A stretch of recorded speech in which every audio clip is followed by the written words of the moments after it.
So நான் இது வந்து ஆரம்பிக்கும் போது நடந்தது.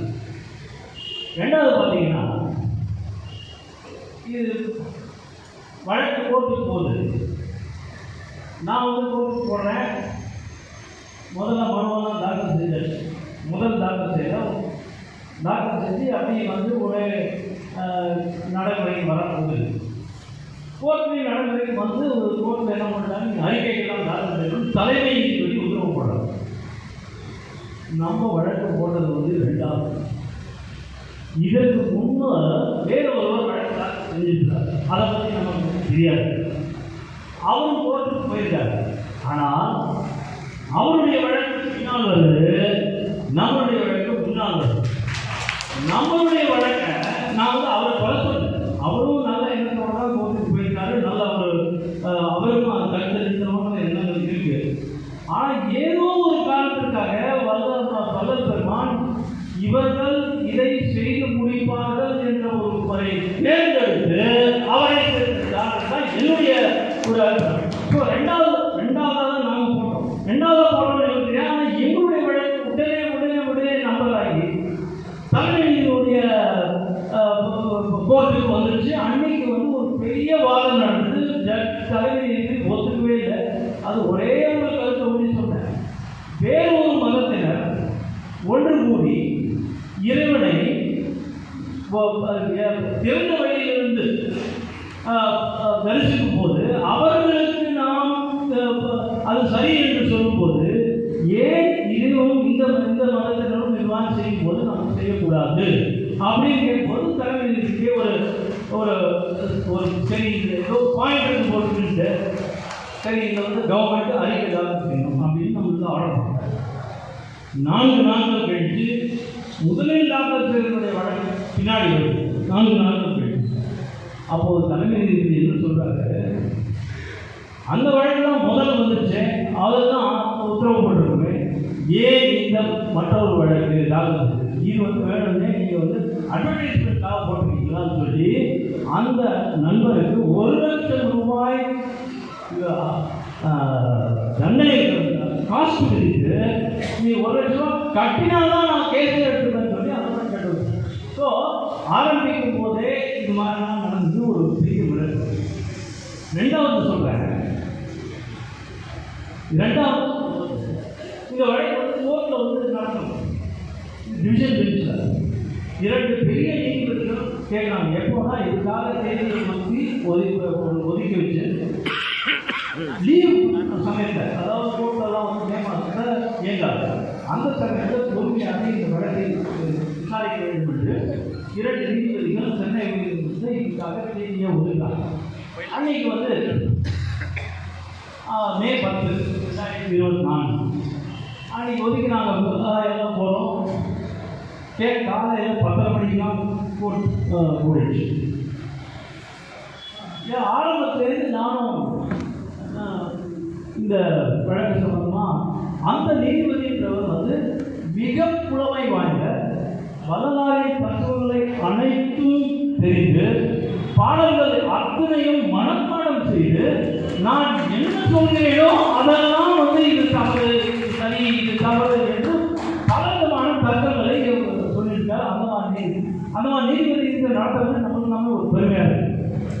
இது வந்து தேர்தல் நடத்திக்கிட்டே இருக்கும். ஆனால் அவர் வந்து ஒவ்வொரு நான் சொல்றதுக்கும் சரியில்லை, நீங்கள் இந்த பாட்டை காட்டிடக்கூடாது, இது தவறு. ஏன் வந்து சர்வதேச மையம் வள்ளலார் என்பவர் நமக்கு எல்லாம் பெருமை சிந்தனைக்கூடியவர், வள்ளலார் பெருமான். வள்ளலாருடைய தத்துவத்தை நாம் உலகம் பூரா எடுத்து செல்ல வேண்டும். அதற்கு சர்வதேச மையம் என்று ஒரு பெயர் வைத்து அதை பெரிய ஒரு கட்டணங்கள் கட்டுவது நல்லது தானே, இதையே நீங்கள் தடுத்திருக்கிறீர்கள் அப்படி என்று பல கேள்விகளை கிட்டத்தட்ட 3 மணி நேரம் நம்மை வந்து கேட்டு பெரிய ஒரு பிரச்சனை கோர்ட்டில் நடந்தது. 3 மணி நேரம் 4 மணி நேரம் நடந்துகிட்டே இருந்தது. இது எப்படி தான் கண்ட்ரோல் பண்ணுறது? ஏன்னா அன்னைக்கு வந்து கேஸ் வழக்கு தள்ளுபடி செஞ்சிருவாங்கன்றதே இருந்தது.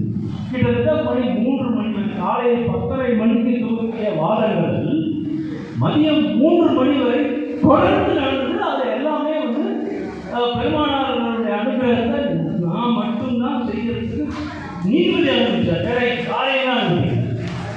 ஏன்னா அவருக்கு வந்து நான் ஏதோ ஒன்று சொல்றேன். ஆனால் ஆரம்பிக்கும் போதே அருட்பெரும் ஜோதி தனிப்பெருங்களுடைய அந்த தத்துவத்தை சொல்லிட்டு ஆரம்பிச்சதுனால அவருக்கு மனதில் பண்ணது நம்ம தான் கொஞ்சம் ஏதோ சரியாக சொல்லுவோம் அப்படின்னு. ஏன்னா இரண்டாவது போட்ட நண்பர், அதான் முதலில் போட்ட நண்பரும் வழக்கை தொடர்ந்தாரு. அவர் நடந்தார். அன்னைக்கு அவர் என்ன கேட்டாரு, நீ வந்து 2 பாடல்கள் அவரை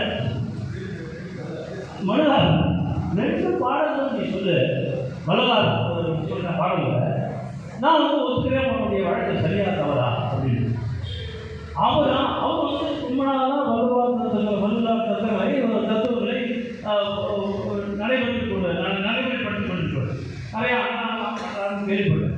அவரால் அந்த 2 பாடல்களை சொல்றதுக்கு வரல. அவர் வந்து என்ன பண்ணுறாரு, நீங்கள்லாம் எல்லாம் ஒன்றா சேர்ந்து கவர்மெண்ட் திட்டத்தை முறியடிக்கிறீங்களா, இது மாதிரி வந்து அதுக்கு பாடல்களும் உங்களால் சொல்ல தெரியல, அதனால உங்கள் வழக்கெல்லாம் தள்ளுபடி பண்ணிடுவோன்றாரு. எங்களையும் சேர்த்து அடுத்தது நான் வரும்போது உங்களுக்கு என்ன இதை பற்றி என்ன தெரியும், நீங்கள் யார் எழுதின அந்த வரலாறு பாடல்களில் 2 பாடல்கள் எடுத்து சொன்ன உடனே நான் வந்து அப்போ தான், ஏன்னா ஒரு 10 நாளாக எனக்கு கிளாஸ் எடுக்கிறாங்க ஒரு சில நண்பர்கள். யாரும் நான் சொல்கிறேன் யாருன்ட்டு எனக்கு கிளாஸ் எடுத்து இந்த பாடல்கள்லாம் நீங்கள் தயவுக்கு நீங்கள் சொல்லுங்கன்றாங்க. பாடலில் போய் எனக்கு சொல்லி என்னையா பண்ணுவாங்க. ஆனால் ஜட்ஜு வந்து நான் பாடல்கள் கேட்குறேன். ஃபஸ்ட்டு ஆரம்பிக்கும் போதே நான் என்ன பண்ண 4 பாடல்களை சொல்லிட்ட உடனே அவர் என்ன பண்ணால் படிச்சு தான் பண்ணேன். மனப்பாடம் படித்தவர் தெரியலை, அந்த அளவுக்கு எனக்கு ஞானம் கிடையாது. படினா படித்து அதை நான் சொல்லும் போது அவர் உச்சரிப்பெல்லாம் பார்த்து சரி இது சரியாக இருக்கும் போது நீங்கள் சொல்லுங்க கேட்கலாம் அப்படின்னு ஆரம்பிச்சு. ஆனால் மனதிற்குள் நீதிபதி என்ன நினைச்சிருந்தாலும் எனக்கு சொல்லுதுன்னா இந்த வழக்கு தள்ளுபடி பண்ணிட்டோம். ஆனால் இவர் கேட்டு தள்ளுபடி ஒரு 4 மணி நேரம் 3 மணி வரையில் வழக்கு நடந்து கொண்டே இருக்கு. இது மாதிரி போச்சுதான் என்ன பண்ணுறது தெரியாது. கடைசியில் யாரோ ஒரு நண்பர் என்னிடம் வந்து இந்த இடத்துக்கெல்லாம் பர்மிஷன் இருக்கான்னு கேளுங்க அப்படின்னு சொல்லி என்கிட்ட சொல்லிட்டு போயிட்டார். அவர் யாருன்னு எனக்கு தெரியல. இது நடந்த சத்தியம். பின்னாடி வந்து எனக்கு வழக்குக்கெல்லாம் இந்த இடத்துக்கெல்லாம் பர்மிஷன் இருக்கான்னு கேளுங்க அப்படின்னு சொல்றாரு. இதெல்லாம் போய் நான் கேட்கவே போடலையா, பர்மிஷன் தான் கவர்மெண்ட் கட்டுவான். கவர்மெண்ட் கன்ஸ்ட்ரக்ஷன் 100 கோடி ரூபா. முதலமைச்சர் மாண்பு முதலமைச்சர் திறந்து வைத்த அந்த இது அடிக்கல் நாட்டிய ஒரு இது, அதுக்கு போய் பர்மிஷன் இருக்குமா போய் சொன்னால் நல்லா இருக்காது. நான் சொல்லி அவரை வந்து என்ன சொல்ல, அதெல்லாம் கேட்க முடியாது சார், நீங்கள் கேள்வி அந்த நண்பர் யாருன்னு தெரியாது, நிஜமாக சொல்கிறேன். கேட்டுட்டு நான் என்ன பண்ணேன், அப்புறம் எல்லாத்தையும் முடிச்சுட்டு இந்த ஒரே ஒரு வரி நான் சொல்கிறேன், தயப்படி கேட்டு சொல்லும்போது அவர் வந்து கடங்கெல்லாம் இருந்தால் எப்படி பர்மிஷன் தான் இருப்பாங்க, பர்மிஷன் இருக்கா கேளுங்க அப்படின்னு நான் கேட்குறேன். இல்லை அதெல்லாம் கேட்க வேணாம். இன்னொரு நீதிபதி பக்கத்தில் இருக்கிற நீதிபதி நீங்கள் சொல்கிறது கரெக்டாக பர்மிஷன் வாங்கிட்டீங்களா அதெல்லாம் எழுத அப்படின்னோடனே கவர்மெண்ட் தலையை சோறிய பர்மிஷன் இல்லைங்க, கவர்மெண்ட் கட்டணும் இப்படி வேணும், இது கவர்மெண்ட் கட்டணும் எப்படி வேணும் கட்டுறது, யாரை கேட்டு பர்மிஷன் இல்லாத கட்ட முடியாது. நீதிமன்றம் அவ்வளவு நேரம் எங்களுக்கு எதிராக இருந்த ஒரு நீதிமன்றம் மணி 3:30 மணி அளவில் எங்களுக்கு சாதகமாக இந்த கட்டணத்தை எங்கள் பர்மிஷன் இருந்தால் தான் கட்டணும். அது மாதிரி எழுதி கொடுத்துருப்போம். அப்படி கவர்மெண்ட் தானே நாங்கள் பர்மிஷன் வாங்கிக்கணும் அப்படின்னு சொல்லி அவங்க எழுதி கொடுத்து அவங்க வந்து நான் கோர்ட்டில் அப்டேட் தாக்கல் செய்யுங்கன்னாங்க. அன்னைக்கு பெரும் போராட்டத்திற்கு மத்தியில் ஒரு இடைக்கால உத்தரவு கொடுக்கப்பட்டது.